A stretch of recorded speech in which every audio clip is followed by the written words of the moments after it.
Punjabi radio US ਸੁਣ ਰਹੇ ਸਾਰੇ ਸਰੋਤਿਆਂ ਨੂੰ ਬਲਵਿੰਦਰ ਕੌਰ ਵੱਲੋਂ ਪਿਆਰ ਭਰੀ ਸਤਿ ਸ਼੍ਰੀ ਅਕਾਲ। ਤੇ ਜੀ ਸਰੋਤਿਓ, ਪ੍ਰੋਗਰਾਮ ਖਬਰ ਤੇ ਨਜ਼ਰ ਪ੍ਰੋਗਰਾਮ ਵਿੱਚ ਸਾਡੇ ਨਾਲ ਹੋਣਗੇ ਬਲਤੇਜ ਬੰਨੂ। ਦੱਸਣਗੇ ਕਿ ਪੰਜਾਬ ਭਰ ਦੇ ਵਿੱਚ ਖਬਰਾਂ ਦੇ ਪਿੱਛੇ ਕੀ ਲੁਕਿਆ ਹੁੰਦਾ ਹੈ। ਉਹਨਾਂ ਨਾਲ ਕਰਦੇ ਹਾਂ ਜੀ ਗੱਲਬਾਤ। ਬਲਤੇਜ ਬੰਨੂ ਜੀ, ਸਤਿ ਸ਼੍ਰੀ ਅਕਾਲ, ਸਵਾਗਤ ਹੈ ਜੀ। ਸਤਿ ਸ਼੍ਰੀ ਅਕਾਲ ਜੀ। ਸਤਿ ਸ਼੍ਰੀ ਅਕਾਲ, ਧੰਨਵਾਦ ਜੀ, ਬਹੁਤ ਮਿਹਰਬਾਨੀ। ਤੇ ਜੀ ਬਲਤੇਜ ਬੰਨੂ ਜੀ, ਸਭ ਤੋਂ ਪਹਿਲੀ ਗੱਲ ਜਿਹੜਾ ਅੱਜ ਦਾ ਮਸਲਾ ਹੈਗਾ ਆ ਕਿ ਜਿਸ ਤਰ੍ਹਾਂ ਸਾਡੇ ਚੱਲ ਰਿਹਾ ਆ ਕਾਫੀ ਕੁਛ ਸ਼੍ਰੋਮਣੀ ਗੁਰਦੁਆਰਾ ਪ੍ਰਬੰਧਕ ਕਮੇਟੀ ਵਿੱਚ ਜਾਂ ਪੰਜਾਬ ਦੇ ਹਾਲਾਤਾਂ ਤੇ ਉਸੇ ਦੇ ਵਿੱਚ ਜਿਹੜੇ ਪੰਜ ਪਿਆਰੇ ਆ ਜਿਨ੍ਹਾਂ ਨੇ ਜਥੇਦਾਰਾਂ ਨੂੰ ਤਲਬ ਕਰਨ ਦੀ ਗੱਲ ਕੀਤੀ ਸੀਗੀ ਤੇ ਮੱਕੜ ਸਾਹਿਬ ਨੇ ਉਹਨਾਂ ਨੂੰ ਸੋਧ ਦਿੱਤਾ। ਬਿਲਕੁਲ ਜੀ, ਇਹ ਜਿਹੜੀ ਪੰਚ ਪ੍ਰਧਾਨੀ ਪ੍ਰਥਾ ਜਿਹੜੀ ਹੈ ਜੀ, ਉਹਦੇ ਉੱਤੇ ਹੀ ਤਕਰੀਬਨ ਤੁਸੀਂ ਕਹਿ ਲਓ ਕਿ ਇਹ ਇੱਕ ਹੁਣ ਨਵਾਂ ਅਟੈਕ ਹੈ ਜੀ। ਇੱਕ ਕਿਸਮ ਦੇ ਨਾਲ ਸਰਸੇ ਦੇ ਮੁਖੀ ਨੂੰ ਮਾਫੀ ਦੇਣ ਵਾਲੇ ਮਾਮਲੇ ਦੇ ਉੱਤੇ ਜਿਹੜੇ ਪੰਜ ਤਖਤ ਸਾਹਿਬਾਨ ਦੇ ਜਥੇਦਾਰ ਸੀ, ਉਹਨਾਂ ਨੂੰ ਸਪਸ਼ਟੀਕਰਨ ਲਈ ਤਲਬ ਕਰਨ ਵਾਲੇ ਅਕਾਲ ਤਖਤ ਦੇ ਪੰਜ ਪਿਆਰਿਆਂ ਨੂੰ ਸ਼੍ਰੋਮਣੀ ਗੁਰਦੁਆਰਾ ਪ੍ਰਬੰਧਕ ਕਮੇਟੀ ਨੇ ਦਫ਼ਤਰੀ ਨਿਯਮਾਂ ਦੀ ਉਲੰਘਣਾ ਤੇ ਪਰੰਪਰਾਵਾਂ ਦੀ ਉਲੰਘਣਾ ਦੇ ਦੋਸ਼ ਦੇ ਹੇਠ ਜਿਹੜਾ ਜੀ ਉਹ ਮੁਅੱਤਲ ਕਰਤਾ ਜੀ। ਔਰ ਸ਼੍ਰੋਮਣੀ ਕਮੇਟੀ ਨੇ ਪੰਜ ਪਿਆਰਿਆਂ ਦੇ ਵੱਲੋਂ ਜਿਹੜੀ 23 ਅਕਤੂਬਰ ਨੂੰ ਸੱਦੀ ਗਈ ਮੀਟਿੰਗ ਆ, ਉਹਨੂੰ ਗੈਰ ਕਾਨੂੰਨੀ ਕਰਾਰ ਦੇ ਦਿੱਤਾ ਜੀ। ਅਕਾਲ ਤਖਤ ਦੇ ਜਥੇਦਾਰ ਦਾ ਵਿਰੋਧ ਕਰਨ ਦੇ ਮਾਮਲੇ ਦੇ ਵਿੱਚ ਇਹ ਪ੍ਰਬੰਧਕੀ ਨਾਕਾਮੀ ਦੇ ਦੋਸ਼ ਦੇ ਹੇਠ 77 ਤੇ 4 ਮੁਲਾਜ਼ਮਾਂ ਨੂੰ ਵੀ ਜਿਹੜਾ ਜੀ ਉਹ ਮੁਅੱਤਲ ਕਰ ਦਿੱਤਾ ਗਿਆ ਜੀ।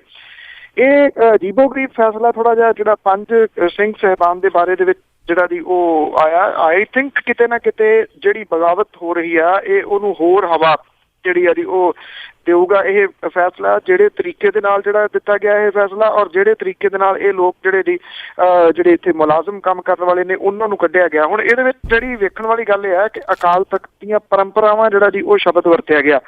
ਹੁਣ ਇਹ ਅਕਾਲ ਤਖਤ ਦੀਆਂ ਜਿਹੜੀਆਂ ਪਰੰਪਰਾਵਾਂ ਨੇ ਉਹ ਕਿੱਥੇ ਲਿਖੀਆਂ ਹੋਈਆਂ ਨੇ, ਕੀ ਨੇ ਉਹਦੇ ਵਿੱਚ, ਕੀ ਪੰਜ ਪਿਆਰੇ ਕਿਤੇ ਆਉਂਦੇ ਆ? ਆਈ ਥਿੰਕ ਬੁੱਧੀਜੀਵੀ ਜਿਹੜਾ ਵਰਗ ਹੈ ਉਹਦੇ ਸਾਹਮਣੇ ਇੱਕ ਬਹੁਤ ਵੱਡਾ ਸਵਾਲ ਆ ਗਿਆ, ਕਿਉਂਕਿ ਗੁਰਬਾਣੀ ਦੇ ਵਿੱਚ ਵੀ ਜਿਹੜਾ ਆਉਂਦਾ ਪੰਚ ਪ੍ਰਧਾਨ, ਸ਼ਾਇਦ ਉਹਦੇ ਉੱਤੇ ਹੀ ਇੱਕ ਕਿਸਮ ਦੇ ਨਾਲ ਇਹ ਤਾਂ ਵੱਡਾ ਜਿਹੜਾ ਜੀ ਉਹ ਚੈਲੰਜ ਖੜਾ ਹੋ ਗਿਆ ਜੀ। ਇਹ ਜਿਹੜਾ ਫੈਸਲਾ ਲਿਆ ਗਿਆ ਸ਼੍ਰੋਮਣੀ ਗੁਰਦੁਆਰਾ ਪ੍ਰਬੰਧਕ ਕਮੇਟੀ ਦੇ ਵੱਲੋਂ ਜੀ, ਮੇਰਾ ਖਿਆਲ ਇਹ ਲੰਮੇ ਸਮੇਂ ਤੱਕ ਆਈ ਥਿੰਕ ਇੱਕ ਬਹਿਸ ਦਾ ਮੁੱਦਾ ਬਣੂਗਾ ਜੀ।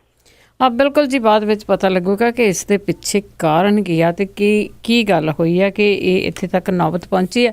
ਅਤੇ ਅੱਗੇ ਆਪਾਂ ਗੱਲ ਕਰਦੇ ਹਾਂ ਜੀ, ਹਰਿਆਣੇ ਦੇ ਵਿੱਚ ਇੱਕ ਅਗਨੀਕਾਂਡ ਹੋਇਆ ਕੁਛ ਦਿਨਾਂ ਤੋਂ, ਤੇ ਉੱਥੇ ਦੇ ਲੋਕ ਵੀ ਭੜਕੇ ਹੋਏ ਆ ਤੇ ਉਸ ਅਗਨੀਕਾਂਡ ਦੀ ਜਿਹੜੀ ਜਾਂਚ ਆ CBI ਨੂੰ ਸੌਂਪਣ ਦੀਆਂ ਗੱਲਾਂ ਹੋ ਰਹੀਆਂ ਜੀ। ਸਿਫਾਰਿਸ਼ ਜਿਹੜੀ ਉਹਦੀ ਉਹ ਕਰ ਦਿੱਤੀ ਆ ਹਰਿਆਣੇ ਦੀ ਸਰਕਾਰ ਨੇ। ਬੜੀ ਇਹ ਇੱਕ ਦੁਖਦ ਘਟਨਾ ਔਰ ਲੂੰ ਕੰਡੇ ਖੜੇ ਕਰਨ ਵਾਲੀ ਜਿਹੜੀ ਹੈ ਜੀ ਉਹ ਘਟਨਾ ਸੀਗੀ, ਜਿਹਦੇ ਵਿੱਚ ਆਪਣੇ ਆਪ ਨੂੰ ਉੱਚੀ ਜਾਤੀ ਦੇ ਅਖਵਾਉਂਦੇ ਕੁਝ ਜਿਹੜੇ ਲੋਕ ਨੇ ਜੀ, ਉਹਨਾਂ ਨੇ ਇਸ ਇੱਕ ਜਿਹੜਾ ਗਰੀਬ ਪਰਿਵਾਰ ਸੀਗਾ ਜਿਹਨੂੰ ਉਹ ਕਹਿੰਦੇ ਆ ਉਹਨਾਂ ਦੇ ਲਫ਼ਜ਼ਾਂ ਦੇ ਵਿੱਚ ਕੋਈ ਨੀਵੀਂ ਜਾਤੀ ਵਾਲਾ ਸੀਗਾ, ਉਹਨਾਂ ਦੇ ਪਰਿਵਾਰ ਨੂੰ ਕਮਰੇ ਦੇ ਵਿੱਚ ਬੰਦ ਕਰਕੇ ਅੱਗ ਲਾਤੀ ਸੀਗੀ ਜੀ। ਇਹਦੇ ਵਿੱਚ 2 ਬੱਚੇ ਸੜ ਕੇ ਉਹਨਾਂ ਦੀ ਮੌਤ ਹੋ ਗਈ। 2.5 ਸਾਲਾਂ ਦਾ ਇਹਦੇ ਵਿੱਚ ਮਾਸੂਮ ਬੱਚਾ ਵੈਭਵ ਤੇ 11 ਮਹੀਨਿਆਂ ਦੀ ਦਿਵਿਆ ਜਿਹੜੀ ਸੀ, ਇਹਨਾਂ ਦੋਨਾਂ ਦੀ ਮੌਤ ਹੋ ਗਈ। ਇਹਨਾਂ ਦੀ ਮਾਂ ਜਿਹੜੀ ਆ 28 ਸਾਲਾਂ ਦੀ ਰੇਖਾ, ਉਹ ਬਹੁਤ ਬੁਰੇ ਤਰੀਕੇ ਨਾਲ ਝੁਲਸ ਗਈ ਹੈ। ਇਸ ਵੇਲੇ ਦਿੱਲੀ ਦੇ ਹਸਪੀਟਲ ਦੇ ਵਿੱਚ ਜੇਰੇ ਇਲਾਜ ਹੈ।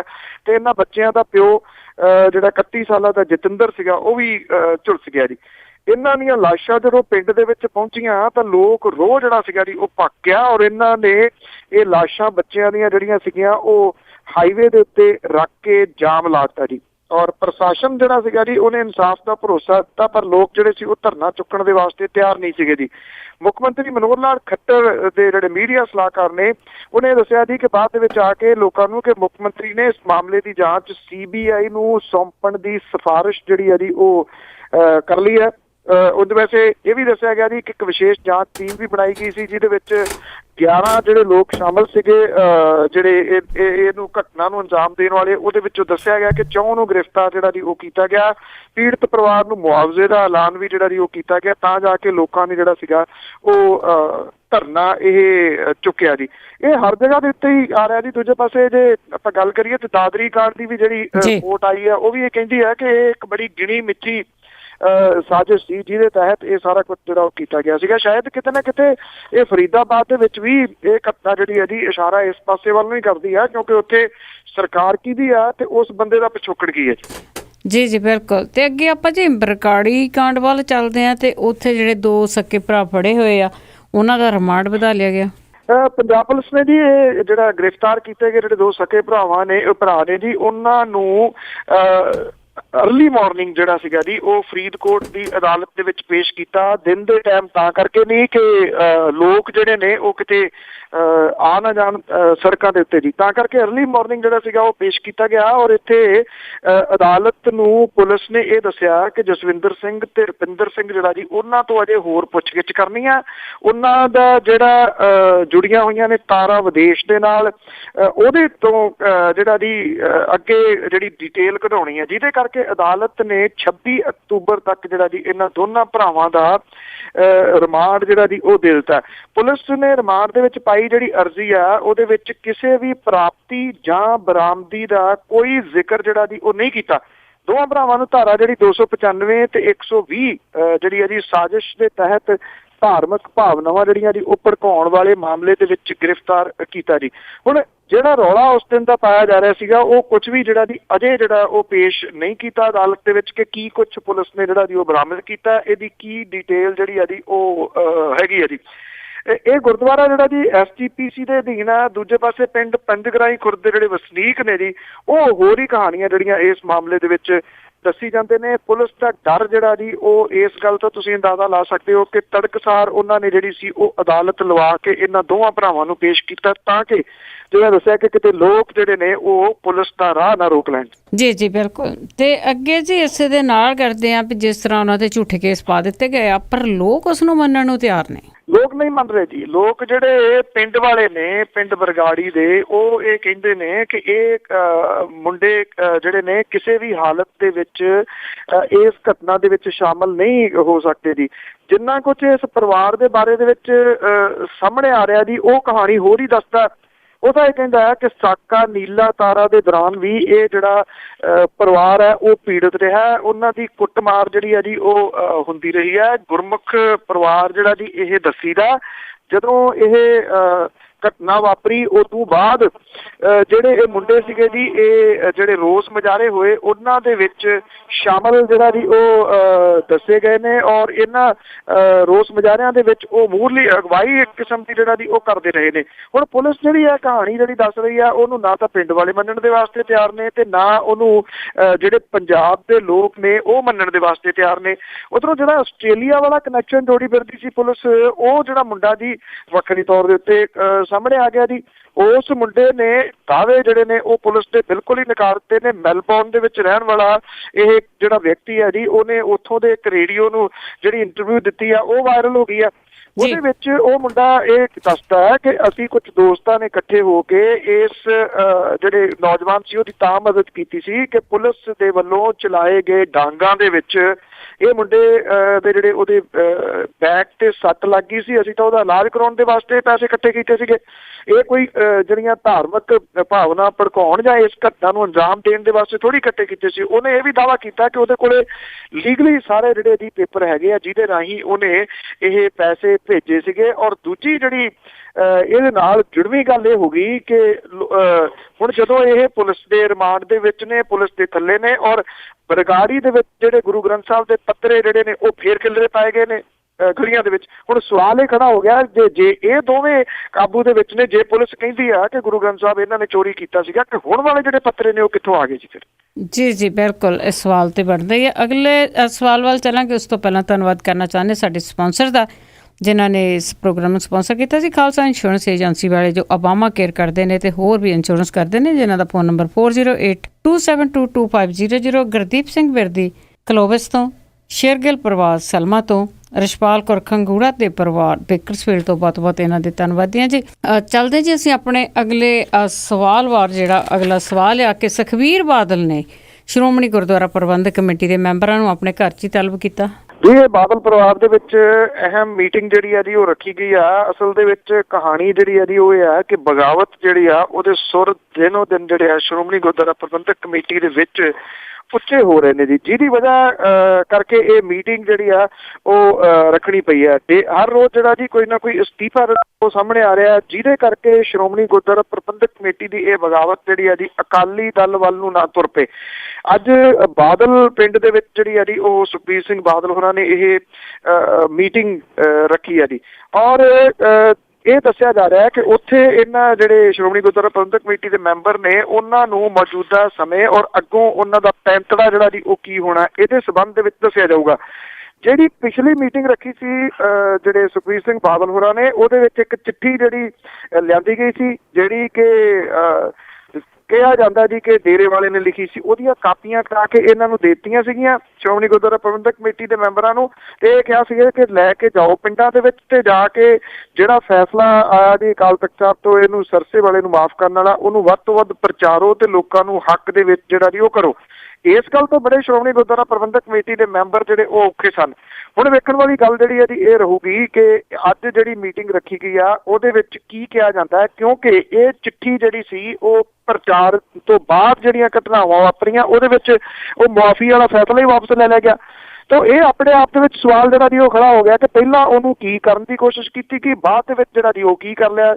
ਇਹ ਵੀ ਕਿਹਾ ਜਾ ਰਿਹਾ ਜੀ ਕਿ ਕਿਤੇ ਨਾ ਕਿਤੇ ਸੁਖਬੀਰ ਸਿੰਘ ਬਾਦਲ ਹੋਰਾਂ ਦੀ ਜਿਹੜੀ ਬੁਖਲਾਹਟ ਹੈ ਉਹ ਸ਼ਰੇਆਮ ਉਹਨਾਂ ਦੀਆਂ ਇਸ ਵੇਲੇ ਜਿਹੜੇ ਚੁੱਕੇ ਜਾ ਰਹੇ ਸਟੈਪ ਨੇ ਉਹਦੇ ਵਿੱਚੋਂ ਸਾਫ਼ ਜਿਹੜੀ ਹੈ ਜੀ ਉਹ ਨਜ਼ਰ ਆ ਰਹੀ ਹੈ। ਮੈਂ ਪਹਿਲਾਂ ਵੀ ਜ਼ਿਕਰ ਕੀਤਾ ਸੀਗਾ ਕਿ ਇੱਕ ਜਿਹੜੀ ਸਿਆਸੀ ਪਾਰਟੀ ਆ, ਅਕਾਲੀ ਦਲ ਸਿਆਸੀ ਪਾਰਟੀ ਆ, ਉਹ ਇੱਕ ਧਾਰਮਿਕ ਜਿਹੜੀ ਸੰਸਥਾ ਉਹਦੀ ਮੀਟਿੰਗ ਜਿਹੜਾ ਰੱਖ ਰਿਹਾ ਜੀ ਸਿਆਸੀ ਪਾਰਟੀ ਦਾ ਮੁਖੀ, ਆਈ ਥਿੰਕ ਕਿਤੇ ਨਾ ਕਿਤੇ ਜਿਹੜਾ ਅਦਾਲਤ ਦੇ ਵਿੱਚ ਇਹ ਮਾਮਲਾ ਚੱਲ ਰਿਹਾ ਹੈ ਉਹਦੇ ਵਿੱਚ ਵੀ ਇਹ ਰੋਲ ਸ਼ਾਇਦ ਆਉਣ ਵਾਲੇ ਸਮੇਂ ਦੇ ਦੌਰਾਨ ਜਿਹੜਾ ਉਹ ਨਿਭਾ ਸਕਦੀ ਹੈ ਸਾਰੀ ਘਟਨਾ, ਕਿ ਉਹ ਕਿਵੇਂ ਮੀਟਿੰਗ ਸੱਦ ਸਕਦੇ ਨੇ।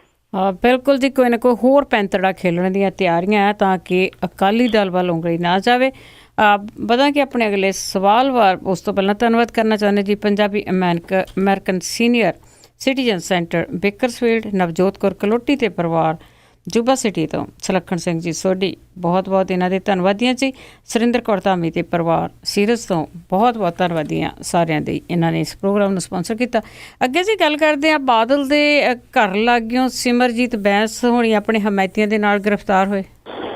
ਜਿਹੜੇ ਟੀਮ ਇਨਸਾਫ ਹੈ ਜੀ ਉਹਦੇ ਜਿਹੜੇ ਅਹਿਮ ਮੈਂਬਰ ਨੇ ਜੀ ਉਹ ਕਹ ਲਓ ਕਿ ਗ੍ਰਿਫਤਾਰ ਜਿਹੜੇ ਕੀਤੇ ਗਏ ਨੇ ਇਹ ਮੁੱਖ ਮੰਤਰੀ ਪ੍ਰਕਾਸ਼ ਸਿੰਘ ਬਾਦਲ ਹੋਰਾਂ ਦੇ ਘਰ ਵੱਲ ਨੂੰ ਜਿਹੜਾ ਵੱਧ ਰਹੇ ਸੀਗੇ ਉਹਨਾਂ ਦੇ ਅਸਤੀਫੇ ਦੀ ਮੰਗ ਨੂੰ ਲੈ ਕੇ।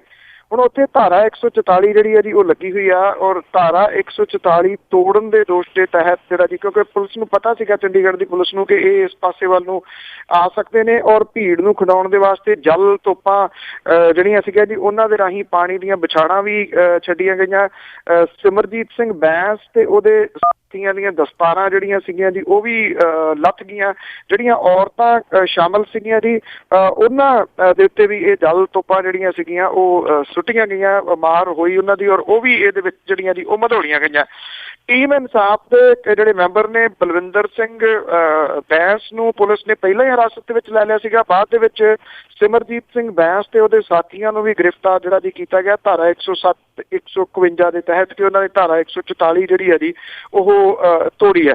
ਲੇਟਰ ਮੁੜ ਕੇ ਲੇਟ ਨਾਈਟ ਜਿਹੜਾ ਜੀ ਇਹ ਖਬਰ ਆਈ ਹੈ ਕਿ ਉਹਨਾਂ ਨੂੰ ਜਿਹੜਾ ਰਿਹਾ ਕਰ ਦਿੱਤਾ ਗਿਆ ਜ਼ਮਾਨਤ ਦੇ ਉੱਤੇ।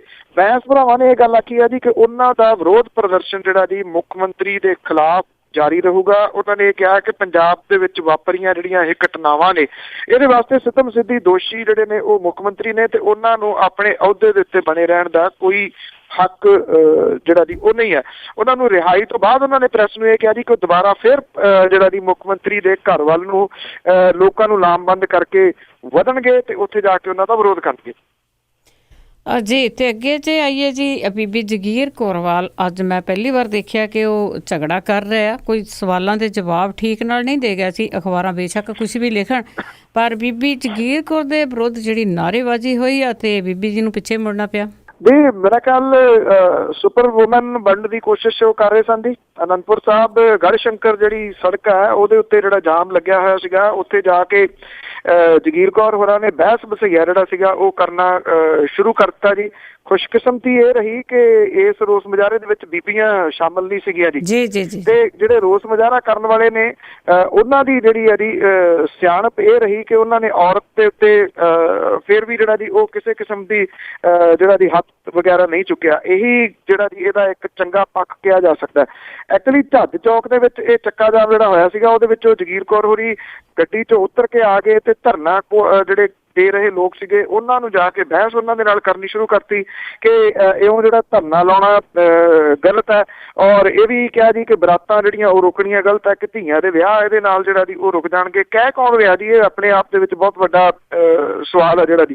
ਜਦੋਂ ਇਹ ਬਹਿਸ ਬਸਈਆ ਜਿਹੜਾ ਸੀਗਾ ਉਹ ਵੱਧ ਗਿਆ ਤੇ ਜਿਹੜੇ ਲੋਕ ਸੀਗੇ ਜੀ ਉਹ ਤੂੰ ਮੈਂ ਦੇ ਉੱਤੇ ਉਤਰ ਆਏ, ਤਾਂ ਫਿਰ ਜਿਹੜਾ ਸੀਗਾ ਜੀ ਸੁਰੱਖਿਆ ਨੂੰ ਖਤਰਾ ਖੜਾ ਹੋ ਗਿਆ ਉੱਥੇ, ਔਰ ਕੁਝ ਵੀ ਹੋ ਸਕਦਾ ਸੀਗਾ। ਫਿਰ ਪੁਲਿਸ ਨੇ ਜਿਹੜਾ ਉਹ ਘੇਰੇ ਦੇ ਵਿੱਚ ਲੈ ਕੇ ਜਗੀਰ ਕੌਰ ਹੋਰਾਂ ਨੂੰ ਉਹਨਾਂ ਦੀ ਗੱਡੀ ਤੱਕ ਪਹੁੰਚਾਇਆ ਤੇ ਉੱਥੋਂ ਉਹਨਾਂ ਨੂੰ ਇਹ ਕੱਢ ਕੇ ਜਿਹੜਾ ਜੀ ਉਹ ਦੱਸਣ ਦਾ ਯਤਨ ਕੀਤਾ ਕਿ ਜੋ ਕੁਝ ਤੁਸੀਂ ਇੱਥੇ ਧਰਨਾਕਾਰੀਆਂ ਦੇ ਸਾਹਮਣੇ ਕਰ ਰਹੇ ਹੋ ਇਹਨੇ ਤੁਹਾਡੀ ਜਾਨ ਨੂੰ ਵੀ ਖਤਰੇ ਦੇ ਵਿੱਚ ਜਿਹੜਾ ਜੀ ਉਹ ਪਾ ਦੇਣਾ। ਜੇ ਇਹ ਲੋਕ ਭੜਕ ਗਏ ਤੇ ਫਿਰ ਸਾਡੇ ਕੋਲੋਂ ਵੀ ਜਿਹੜਾ ਉਹ ਕੱਢਿਆ ਨਹੀਂ ਜਾ ਸਕਣਾ, ਜਿਹਦੇ ਕਰਕੇ ਉਹਨਾਂ ਨੂੰ ਉੱਥੋਂ ਤੋਰਿਆ ਗਿਆ ਜੀ। ਜਿੱਥੇ ਬਾਕੀ ਲੀਡਰ ਡਰਦੇ ਫਿਰਦੇ ਨੇ ਜੀ, ਉੱਥੇ ਆਈ ਥਿੰਕ ਇਹੋ ਜਿਹੀ ਜ਼ਰੂਰਤ ਕਿਸੇ ਮੇਲ ਮੈਂਬਰ ਨੇ ਕੀਤੀ ਹੁੰਦੀ ਤੇ ਤੁਸੀਂ ਅੰਦਾਜ਼ਾ ਲਾ ਸਕਦੇ ਹੋ ਕਿ ਉੱਥੇ ਫਿਰ ਕੀ ਬਣ ਜਾਂਦਾ ਜੀ।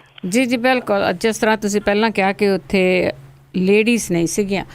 ਤੇ ਅੱਗੇ ਜੀ ਆਪਾਂ ਗੱਲ ਕਰਦੇ ਹਾਂ ਕਿ ਦੇਸ਼ ਭਰ ਦੇ ਵਿੱਚ ਜਿਹੜੀ ਦਾਲਾਂ ਆ ਉਹਨਾਂ ਦੀ ਬਲੈਕ ਹੋ ਰਹੀ ਹੈ ਜੀ। ਇਹ ਜਿਹੜੀ ਬਲੈਕ ਮਾਰਕੀਟਿੰਗ ਹੈ ਜੀ ਉਹ ਇੰਨੀ ਜ਼ਿਆਦਾ ਇਸ ਵੇਲੇ ਸਿਖਰ ਤੇ ਚਲੇਗੀ ਕਿ ਆਮ ਬੰਦਾ ਜਿਹੜਾ ਜੀ ਉਹਦੇ ਵਾਸਤੇ ਦਾਲ ਖਾਣੀ ਜਿਹੜੀ ਆ ਉਹ ਹੁਣ ਸਮੇਂ ਤੋਂ ਪਰੇ ਵਾਲੀ ਜਿਹੜੀ ਹੈ ਜੀ ਉਹ ਗੱਲ ਹੋ ਗਈ ਹੈ।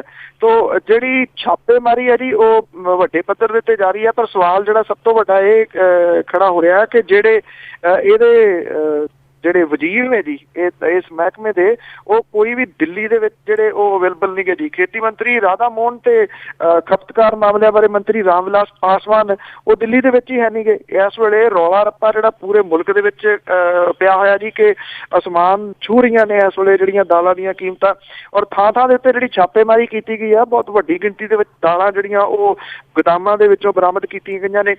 35,000 ਟਨ ਜਿਹੜੀ ਹੈ ਜੀ ਉਹ ਦਾਲ ਬਰਾਮਦ ਕੀਤੀ ਗਈ ਇਹਨਾਂ ਛਾਪਿਆਂ ਦੇ ਵਿੱਚ। ਸਭ ਤੋਂ ਵੱਧ ਦਾਲ ਜਿਹੜੀ ਹੈ ਜੀ ਉਹ 23,000 ਟਨ ਬਰਾਮਦ ਕੀਤੀ ਗਈ। ਮਹਾਰਾਸ਼ਟਰ ਦੇ ਵਿੱਚੋਂ, ਹਰਿਆਣੇ ਦੇ ਵਿੱਚੋਂ 1,200 ਟਨ ਦੇ ਕਰੀਬ ਜਿਹੜੀ ਆ ਉਹ ਦਾਲਾਂ ਮਿਲੀਆਂ ਨੇ। ਮਹਾਰਾਸ਼ਟਰ ਦੇ ਵਿੱਚ ਵੀ ਸਰਕਾਰ ਭਾਰਤੀ ਜਨਤਾ ਪਾਰਟੀ ਦੀ ਹੈ ਤੇ ਹਰਿਆਣੇ ਦੇ ਵਿੱਚ ਵੀ ਸਰਕਾਰ ਜਿਹੜੀ ਹੈ ਜੀ ਉਹ ਭਾਰਤੀ ਜਨਤਾ ਪਾਰਟੀ ਦੀ ਹੈ। ਸ਼ਾਇਦ ਕਿਤੇ ਨਾ ਕਿਤੇ ਜਿਹੜੇ ਬਲੈਕ ਮੇਲਰ ਨੇ ਉਹਨਾਂ ਦੀਆਂ ਵਾਗਾਂ ਐਡੀਆਂ ਖੁੱਲ੍ਹ ਗਈਆਂ ਨੇ, ਉਹਨਾਂ ਦੇ ਮੂੰਹ ਇੰਨੇ ਪੈ ਗਏ ਆ ਕਿ ਉਹ ਸਮਝਦੇ ਨੇ ਕਿ ਉਹਨਾਂ ਨੇ ਪਾਰਟੀਆਂ ਨੂੰ ਪੈਸੇ ਇੰਨੇ ਚੜਾਏ ਹੋਏ ਨੇ ਕਿ ਹੁਣ ਉਹਨਾਂ ਦੇ ਕਮਾਉਣ ਦਾ ਜਿਹੜਾ ਜੀ ਉਹ ਟਾਈਮ ਹੈ, ਜਿਹਦੇ ਕਰਕੇ ਇਹ ਜਿਹੜੀਆਂ ਦਾਲਾਂ ਨੇ ਜੀ ਉਹਨਾਂ ਦੀਆਂ ਕੀਮਤਾਂ ਇਸ ਵੇਲੇ ਸਿਖਰ ਛੂਹ ਰਹੀਆਂ ਨੇ। ਔਰ ਵੱਖ-ਵੱਖ ਜਿਹੜੇ ਨੈਟਵਰਕ ਸਾਈਟਸ ਨੇ, ਸੋਸ਼ਲ ਨੈਟਵਰਕ ਸਾਈਟਸ ਨੇ, WhatsApp ਜਾਂ ਫਿਰ Facebook, Twitter, ਉੱਥੇ ਕਈ ਤਰ੍ਹਾਂ ਦੇ ਜੁਮਲੇ ਜਿਹੜੇ ਆ ਜੀ ਉਹ ਇਸ ਵੇਲੇ ਲੋਕੀ ਲਿਖ ਰਹੇ ਨੇ ਦਾਲਾਂ ਦੀ ਇੰਨਾ ਵਧੀ ਹੋਈ ਕੀਮਤ ਨੂੰ ਲੈ ਕੇ। ਜੀ ਤੇ ਅਖੀਰ ਵਿੱਚ ਅੱਜ ਨਵਾਂ ਤੇ ਸਾਡੇ ਸਮੇਂ ਵਿੱਚ ਰੋਜ਼ ਇਤਿਹਾਸ ਬਣਦਾ, ਚੱਲਦੀ ਰੋਜ਼ ਕੋਈ ਨਵੀਂ ਹੈ ਰੀਤ ਬੇਲੀ। ਸਾਡੇ ਸਮੇਂ ਵਿੱਚ ਰੋਜ਼ ਇਤਿਹਾਸ ਬਣਦਾ, ਚੱਲਦੀ ਰੋਜ਼ ਕੋਈ ਨਵੀਂ ਹੈ ਰੀਤ ਬੇਲੀ। ਜਿਹੜੀ ਕੱਲ ਦੇ ਤੀਕਰ ਰਵਾਇਤ ਹੈ ਸੀ, ਦਿਨ ਦੇ ਨਾਲ ਗਈ ਰੀਤ ਵੀ ਬੀਤ ਬੇਲੀ। ਜਥੇਦਾਰਾਂ ਦਾ ਦਾਬਾ ਰਿਹਾ ਕੱਲ ਤੀਕਰ, ਬਣਦਾ ਅੱਜ ਨਹੀਂ ਕੋਈ ਹੈ ਮੀਤ ਬੇਲੀ। ਸੁਬਾਹ ਸ਼ਾਮ ਹੈ ਬਦਲਦਾ ਪਿਆ ਮੌਸਮ, ਕੀ ਹੈ ਭਲਕਦੀ ਪਤਾ ਨਹੀਂ ਨੀਤ ਬੇਲੀ। ਤੇਜ਼ ਬੜੇ ਇਤਿਹਾਸ ਦੇ ਗਿੜਨ ਪਈਏ, ਰਾਤ ਵੇਲੇ ਵੀ ਕਦੀ ਨਹੀਂ ਠਹਿਰਦਾ ਈ। ਤੇਜ਼ ਬੜੇ ਇਤਿਹਾਸ ਦੇ ਗਿੜਨ ਪਈਏ, ਰਾਤ ਵੇਲੇ ਵੀ ਕਦੀ ਨਹੀਂ ਠਹਿਰਦਾ ਈ। ਜਿਹੜਾ ਕੱਲ ਦੀ ਦੱਸ ਹੈ ਬਾਤ ਸਕਦਾ, ਇੱਥੇ ਪਤਾ ਨਾ ਘੜੀ ਜਾਂ ਪਹਿਰ ਦਾ ਈ। ਧੰਨਵਾਦ ਜੀ। ਥੈਂਕ ਯੂ ਜੀ। ਸਤਿ ਸ਼੍ਰੀ ਅਕਾਲ ਜੀ। ਸਤਿ ਸ਼੍ਰੀ ਅਕਾਲ ਜੀ। ਸੋ ਸਨ ਬਲਤੇਜ ਪੰਨੂ ਜੋ ਸਾਡੇ ਨਾਲ ਜੁੜਦੇ ਨੇ ਤੇ ਦੱਸਦੇ ਨੇ ਕਿ ਖਬਰਾਂ ਦੇ ਵਿੱਚ ਕੀ ਲਿਖਿਆ ਹੁੰਦਾ। ਹੁਣ ਬਲਵਿੰਦਰ ਕੌਰ ਵੱਲੋਂ ਵੀ ਅਗਲੇ ਬੁਲਟਨ ਤੱਕ ਸਾਰੇ ਸਰੋਤਿਆਂ ਨੂੰ ਪਿਆਰ ਭਰੀ ਸਤਿ ਸ਼੍ਰੀ ਅਕਾਲ।